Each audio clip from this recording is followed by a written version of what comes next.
Good morning, students. So, today we are going to discuss session number 54 of unit number 5, strategic evaluation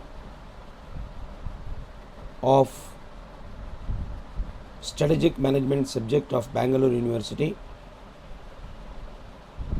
I am Mujib Khan, assistant professor, Government First Aid College, Kanakapura.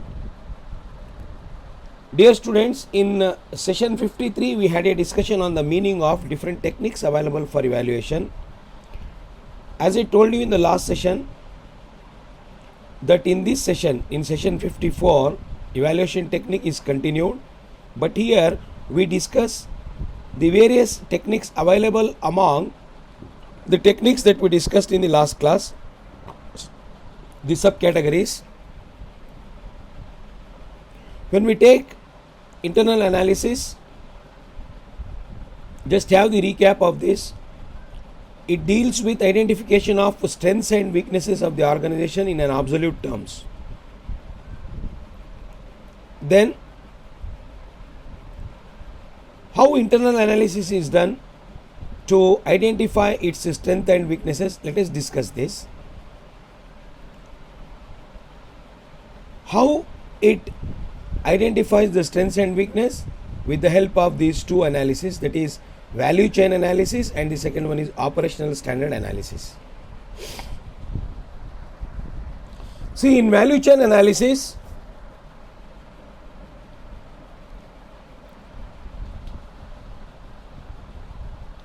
the analysis is done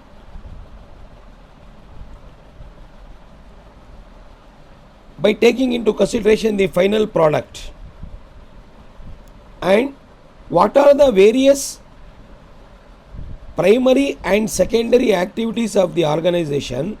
It studies all the activities of the organization, primary and secondary activities of the organization, supporting activities of the organization which add value to the final products. Value chain analysis, add value analysis. It studies the interrelated activities performed in proper routing, sequencing and scheduling in the production and operations management, and how they add value to the final product. Again, there is a question here. We have to understand value in terms of product quality, value in terms of product differentiation, value in terms of other attributes of the products.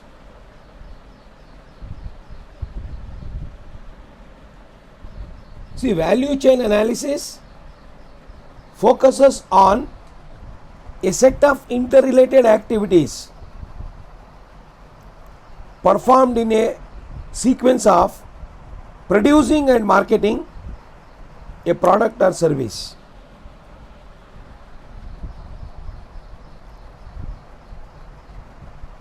It is used for operational evaluation.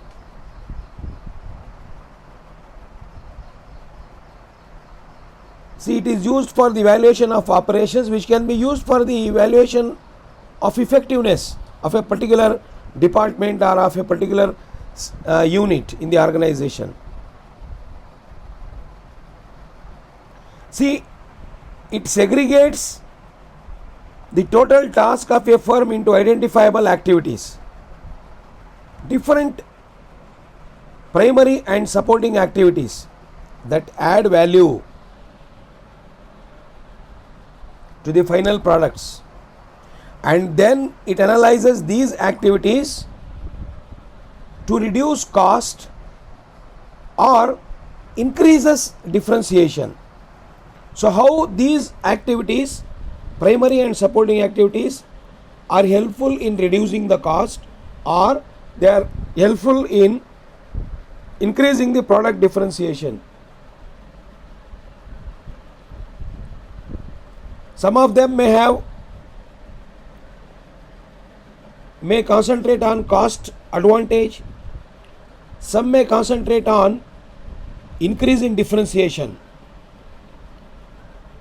The people who concentrate on, the companies who concentrate on cost advantage may have their own reasons for that, and the companies which concentrate on product differentiation, they also may have their own reasons for that. Those reasons could be their long-term strategies or their own strategies in business that makes them differ from others.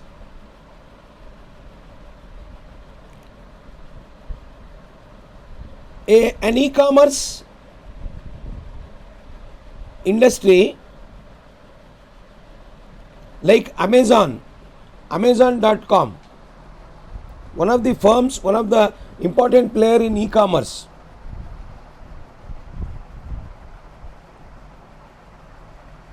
It adopts the cost advantage technique. McDonald's adopts cost advantage technique. Ford adopts cost advantage technique. Toyota adopts cost advantage technique. Walmart adopts cost advantage technique. Why? This may be their own strategy. They may concentrate on reducing the cost.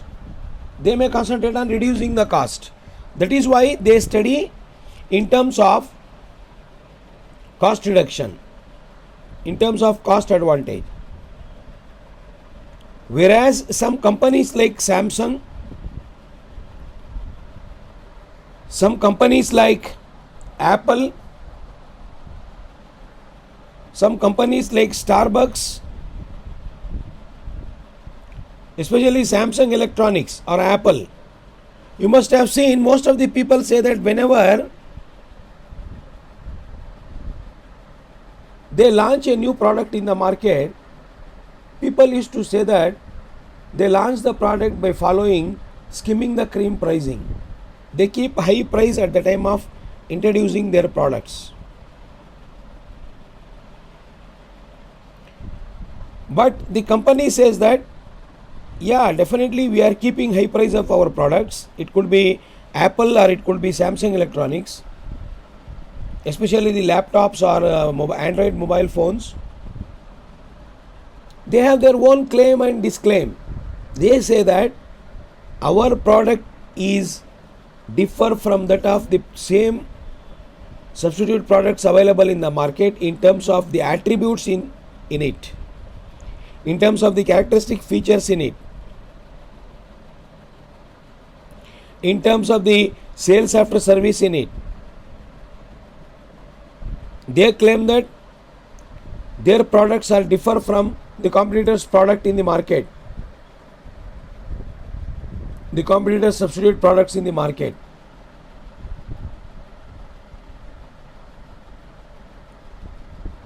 So having said that,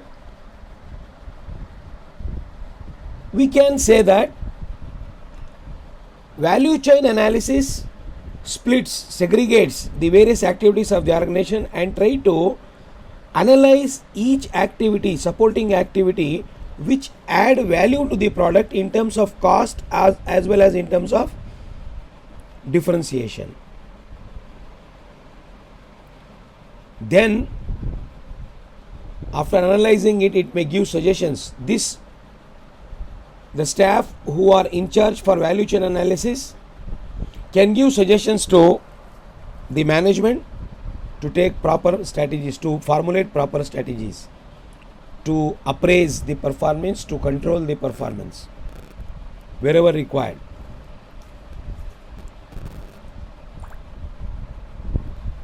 Then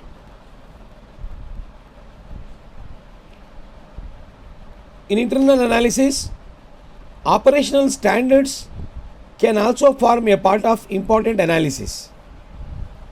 See here,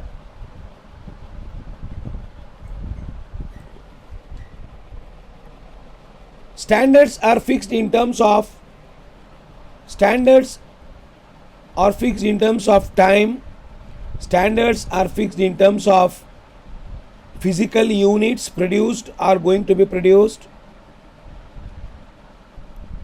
qualitative and quantitative aspects. So here,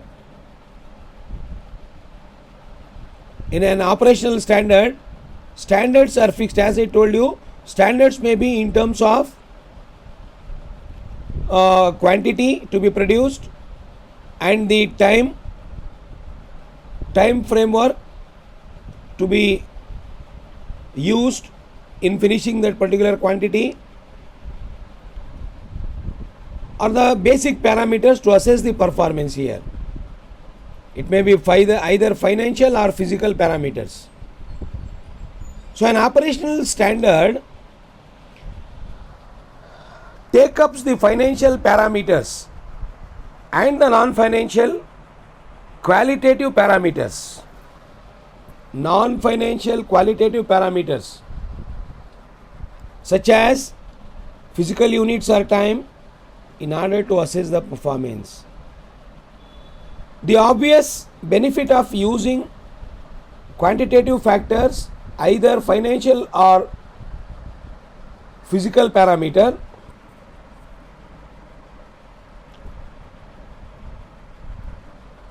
is the ease of evaluation and the verifiability of assessment done. Among the scores of financial techniques are traditional techniques such as ratio analysis and newer techniques such as economic value aided and its variations and activity based costing. These are proven methods so far the efficacy for evaluating operational effectiveness is concerned. Apart from the financial quantitative techniques, there are several non-financial controls such as computation of absenteeism, market ranking, rate of advertising recall, total cycle time of production, service call rate, or number of patents registered per period, etc.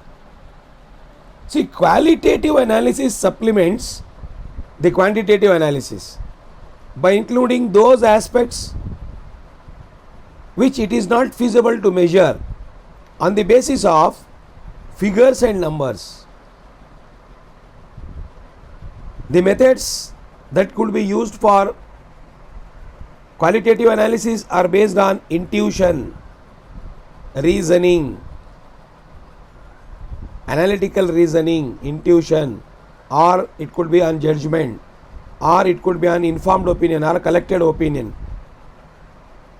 See, the techniques like surveys and experimentation can be used for evaluation of performance in operational control. So here in operational standards, basically qualitative and quantitative.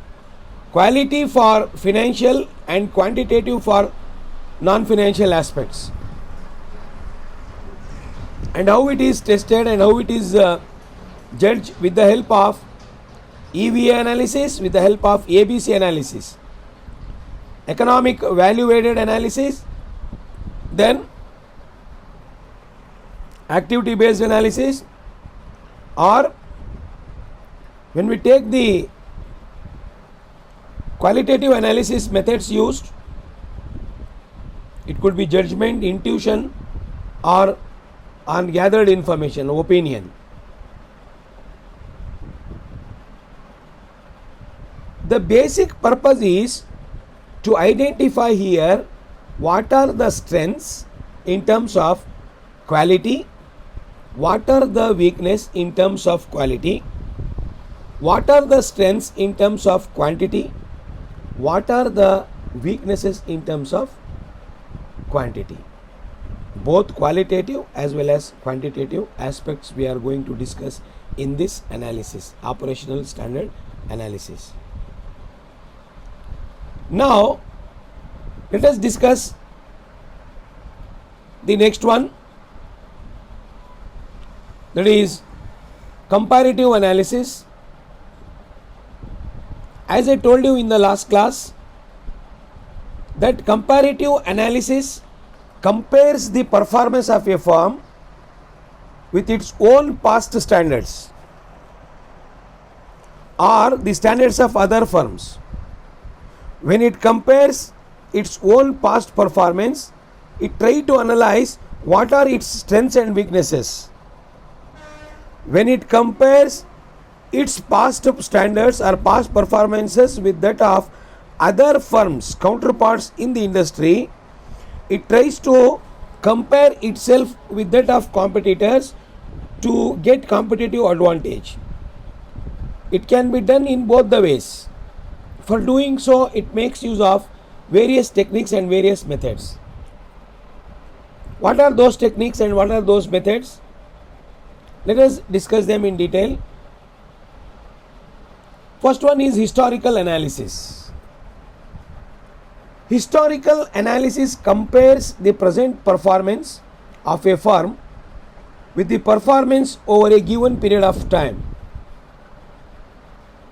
This method helps to analyze the trend or pattern. See, as I told you, in historical analysis, we compare our past performances in terms of qualitative as well as quantitative aspect of a given period of time. It could be of 2 years, 3 years. Then preparing the trends projection. So usually for comparing the sales, for comparison of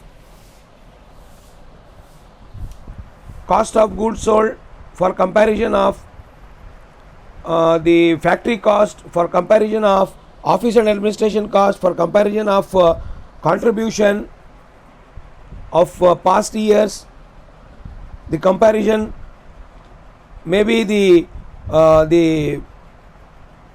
what is called as the comparison of various assets and liability capital elements over the past years, 2 to 3 years, will help the organization in analyzing and suggesting the company to take corrective actions for better performance. I will give one small example. In accounts, for financial analysis, there are so many types of analysis. For example, we have got fund flow analysis, we have got cash flow analysis, ratio analysis, comparative analysis, common size statements, trend analysis, capital rationing. So various types of analysis are available for financial data. An accountant or a person who is in charge for giving suggestions to the management should collect the past information and compare the past information of 2-3 years of a given period.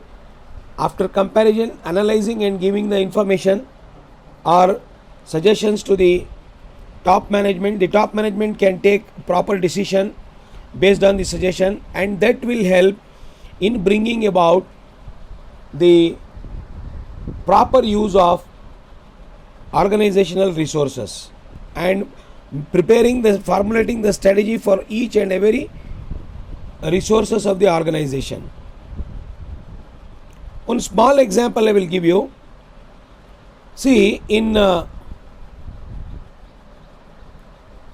it could be in a fund flow statement, or it could be in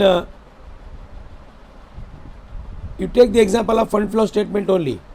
See, when the 2 years balance sheet is given, and in this 2 years balance sheet, if the asset amount is increased from the first year to the next year, see, in 2019,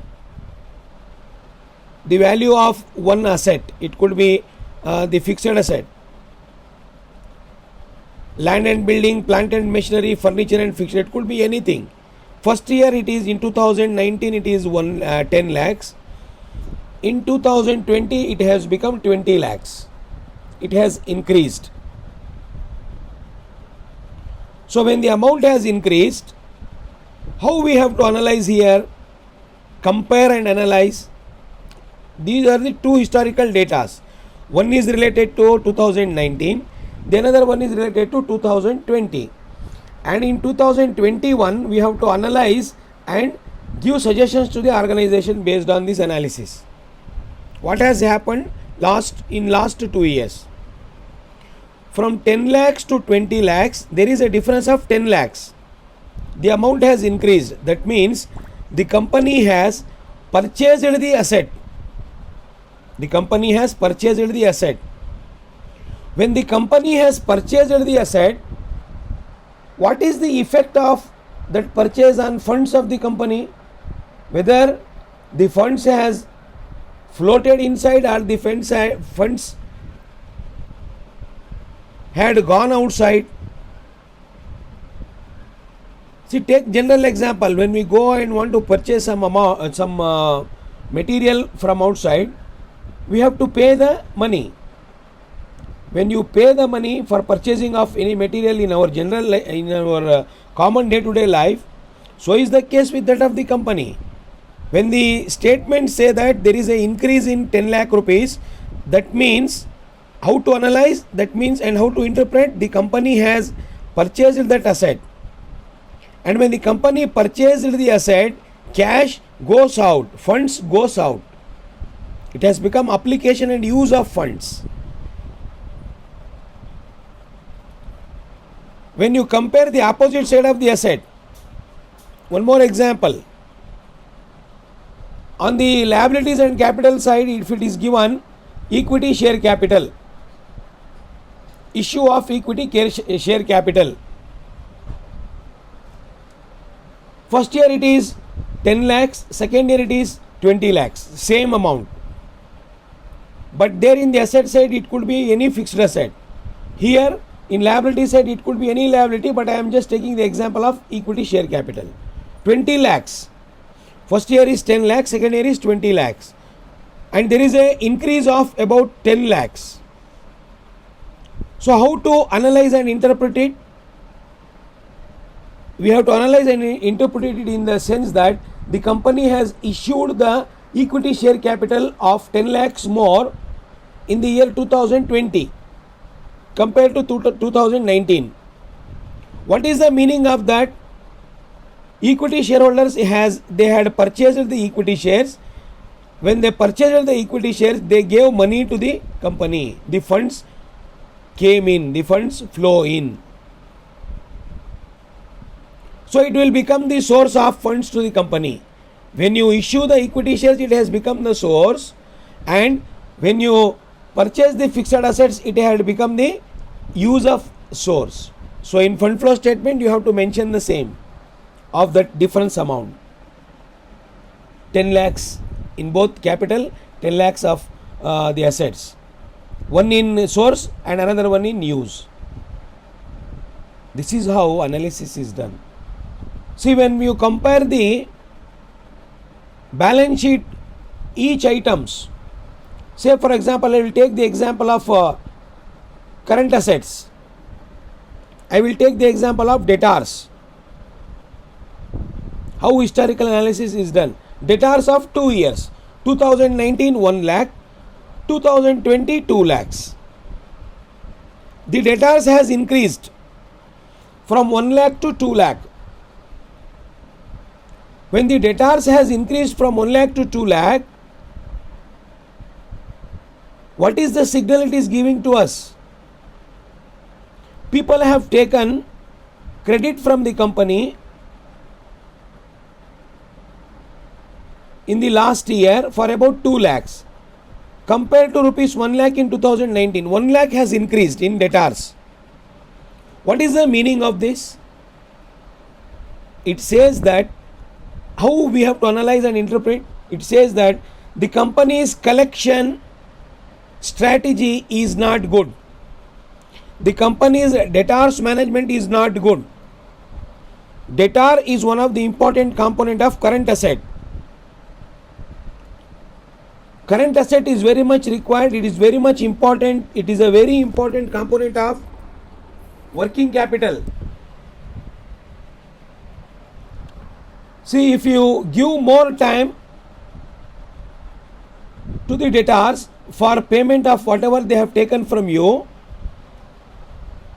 you can give. It depends upon your terms and conditions. But at the same time, you should see to it that the company should also get some benefits from its creditors. Same type of terms and condition.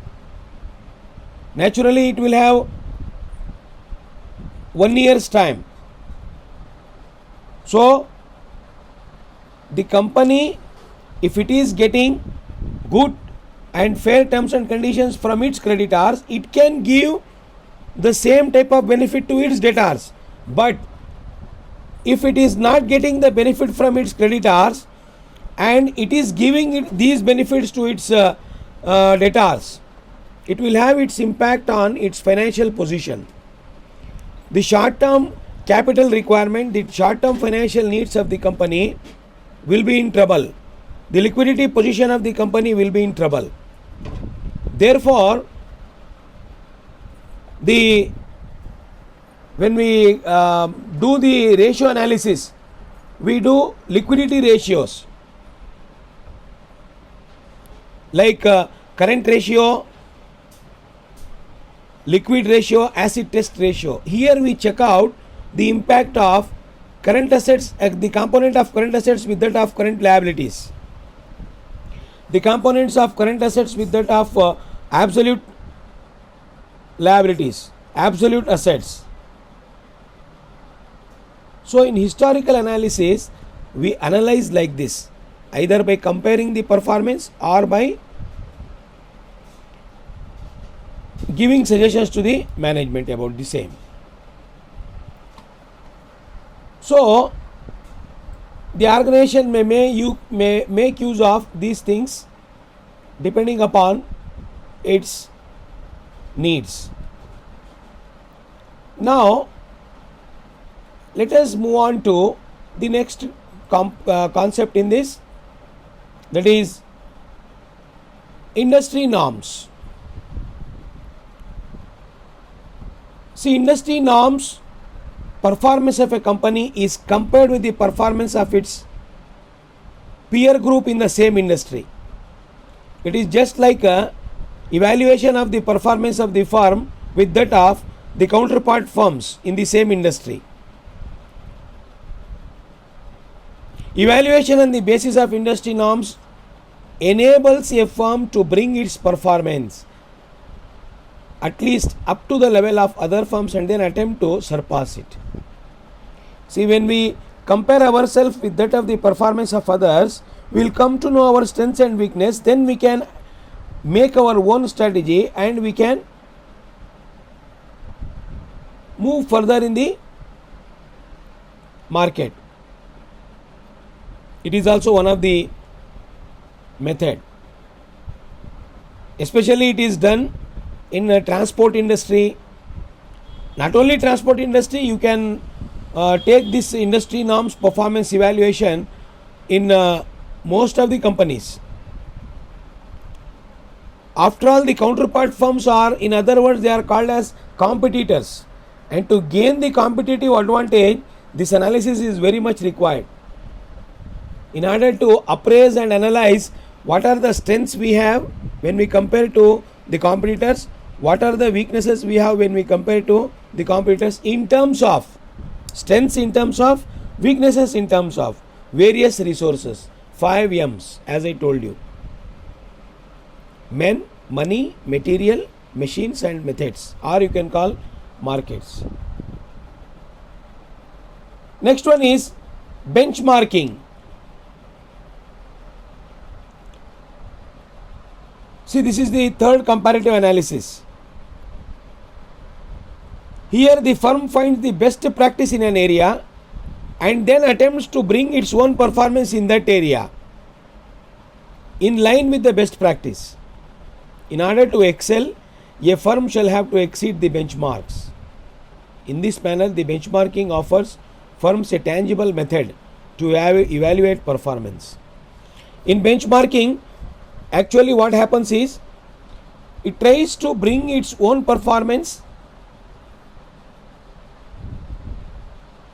within the best practice area. First of all, it identifies the best practices.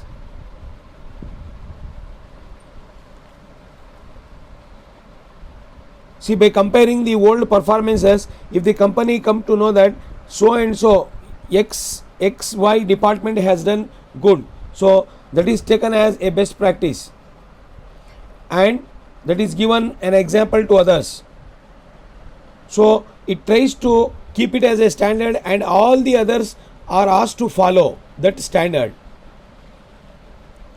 And bringing something new as a benchmark, each and everybody should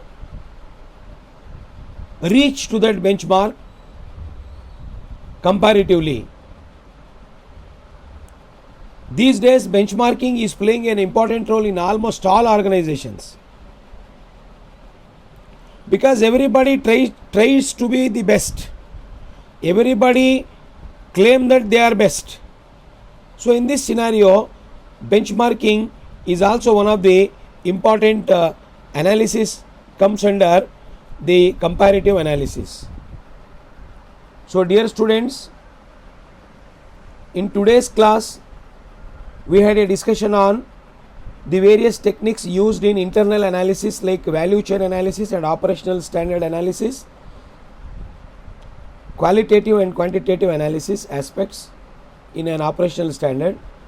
Then we had a discussion on comparative analysis and the different techniques used in comparative analysis like historical analysis, industry norms, benchmarking. So at the end of this session, I have given you some multiple choice questions. Try to solve them. If you are not able to understand them, you can feel free to call me. And at the end, I have also given the study material. Go through the study material, and if you feel that you can add few more information and data to it, you are free to add.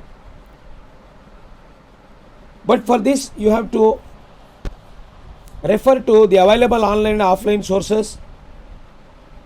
Try to collect the information about the same topic from the available online and offline sources and incorporate the same and gain more knowledge.